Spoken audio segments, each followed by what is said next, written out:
Guess what? We're out on the lake today, and I want to go over one of the most amazing baits that has come out in the last 10 or 15 years. And it is a vibrating jig, a bladed jig. Man, this thing's awesome. I want to talk to you about some of the highlights. I want to talk to you about the rod, the reel, and the line. And I want to talk to you a little bit about some of the trailers to select. When you look at a vibrating jig, it's such a simple concept. It's a skirted jig, and on the eye of the jig is a blade, a metal blade, a plastic blade, and that bladed jig, as it comes through the water, throws off a tremendous amount of vibration. And in certain situations, like look what we have today, right here, it's cloudy, look at it, it's cloudy, there's a front coming, raining, it's gonna have a little drizzle here. This bait covers a tremendous amount of water, and that vibration is an attraction. You know, the great thing about a vibrating jig is it has the ability to be fished through a lot of different cover scenarios. Comes through weeds, amazing. Wood, you can work it around wood. Rock, open water. The other great thing about a chatterbait is it's phenomenal in different water clarities. Crystal clear, clear, stained like what we have today, dirty and outright muddy, this thing is a player. In that dirty and stained water, especially because of that vibration, it's a attractor, right? So man, this thing is so good in a lot of scenarios, but what we have right now, prefrontal, cloudy, windy, stained water, this is perfect. Let's talk about trailers on a vibrating jig. Trailers, to me, I want you to select the trailer based on the water temperature and the activity level of the fish. When the water temperature is cold and the fish are lethargic, pick a trailer that has very little action. Something with a straight tail, a chunk, something that's just neutral on the back. A fluke style, minnow style bait, great on there. As the fish get more aggressive, as the water warms, right now we're talking about high 60-degree water temperature, select a trailer with a little more action. This one right here is a really good one. I've caught so many fish on this bait. This is a Berkley power bait chigger crawl. This happens to be in a Tackle Warehouse Ike color called Grunge. This is the 4-inch. And all I do with this thing is I'll take one segment off of it. Watch this, I bite it down. This is a 4-inch. I bite it down, and I'm just gonna thread this thing on the back of this chatterbait, thread it through. One of the things I do, no, this is a little secret, is instead of putting the chigger crawl on flat, I put it on sideways. I push it on there, I break my claws, and when I do that, it gives me more of that bluegill or baitfish profile, a little bit wider profile. So I love a chigger crawl, and in moderate temperature water, 60s, 70s, chigger crawl has a very moderate action. The last trailer I like is when that water gets really hot and the fish are super aggressive. I use a trailer with a lot of action, a double tail grub, a single tail grub, something with a big wag. But I love the chigger crawl. Let's talk about rod, reel, line, and this is a big one.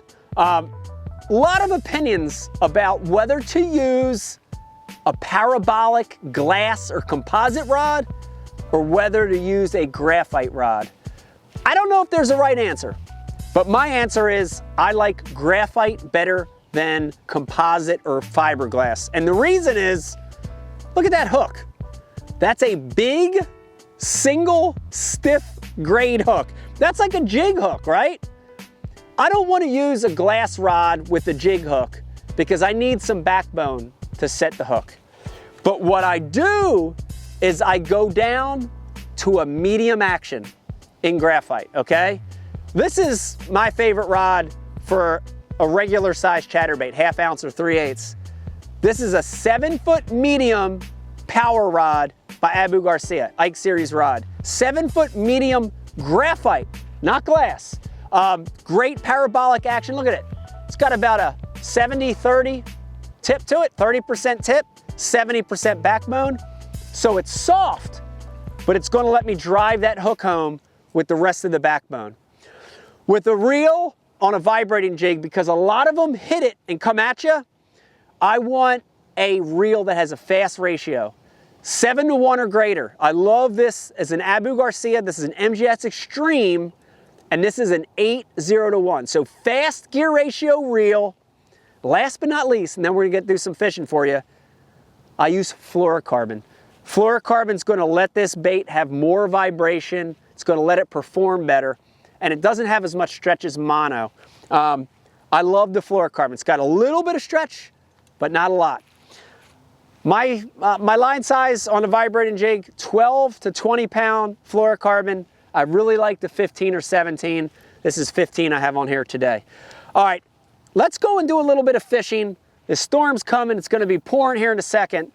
I wanna show you a few of the ways that I fish this, and I wanna show you how a vibrating jig is one of the best lures to trigger a reaction strike from fish that are feeding in windy conditions. Exactly what we have today.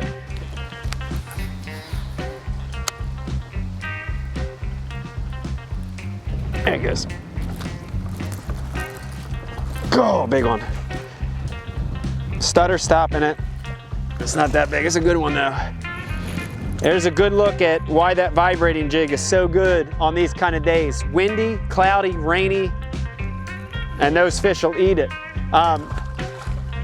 When you have these conditions, cover water, right? But look, every cast I make on the edge of this cover, watch the way I'm reeling. I'm stutter stopping. I'm trying to not reel it straight, right? I'm trying to change the direction. Bang it off a cover, bang it off of wood, bang it off of rocks, bang it off of docks, and then use your reel to change the direction of that bait. That pause and that ability to start the reel back up, look, ready? Reel, reel, stop, start it back, stop. That's a great way to fish it. Targeting these, oh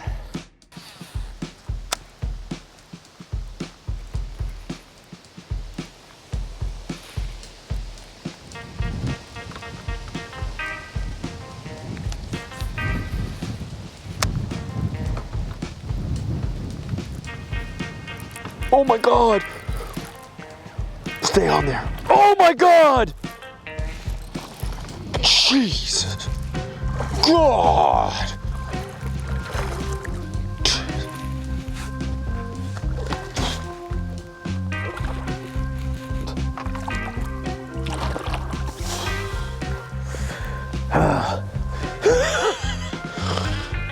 There's a good look at why that chatterbait, bladed jig, is so effective under these conditions. Cloudy, rainy, windy, you can cover so much water and you get a lot of big bites on it. You know, the combination of the vibration and the profile, and look how that fish ate it. It's a green pumpkin, half-ounce vibrating jig. I've got the Berkeley Chigger Crawl. This is that Ike's Tackle Warehouse exclusive called Grunge. I have it sideways on there. Look at that big fish, ate that thing. 4-pound class fish. Just gorgeous, beautiful post-spawn fish. This is such an effective bait. I don't know of a better bait when you have these conditions. Cloudy, rainy, windy, fish that are active and aggressive. And look at the profile. It's one of the other keys, in my opinion, to a vibrating jig. What makes it so effective is the profile. And if you look at it, it looks like a bait fish, right? It could be a little bluegill, a little panfish. If you fish it slow, it could look like a crawfish trying to get away. It has the profile of forage that bass eat. Remember, one of the keys, I don't care if you're fishing this bait around lily pads like we are today, or grass, or wood, or rock, or docks, or bridges, or riprap, make it change direction. Don't just steady reel it. Stutter stop it, pause, pick your slack back up, snap your rod, lift and raise. Make that thing change direction. When you do that, the fish really respond to it. And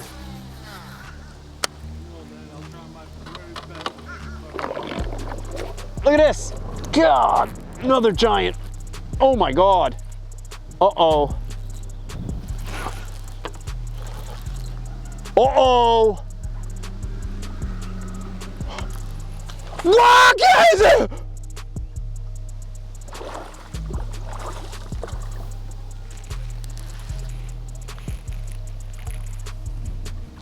Oh, look at that. Look at that. Vibrating jig in his face. In his face. Look at that thing. Dude. Jeez Louise, what a pretty fish.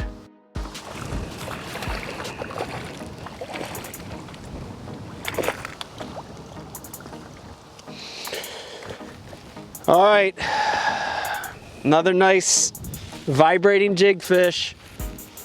If you've got cloud and rain and wind, you've got stained water, you've got active fish, nothing beats a vibrating jig. Pick the right trailer, try that chigger crawl. Remember, the biggest key, don't do a steady retrieve. Use your reel, change the speed, change your rod, make it change direction, and you're gonna catch some bass.